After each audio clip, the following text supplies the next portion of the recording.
Milano, Palazzo della Regione Lombardia, tradizionale incontro con la stampa che oggi ha fatto seguito alla mostra Alpini, uno stile di vita, inaugurata al Castello Sforzesco, nella città del centenario della fondazione dell'Associazione Alpini e che ha dato i natali al quinto reggimento con i suoi nomi illustri. Si sono ritrovati assieme alle autorità i massimi vertici dell'ANA e dell'Esercito.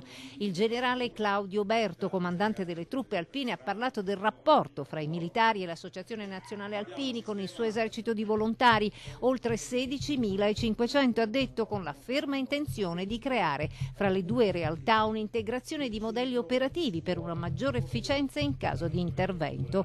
E altri numeri: 11.000 soldati con cappelli alpini, 147 anni di storia, 100 di adunata.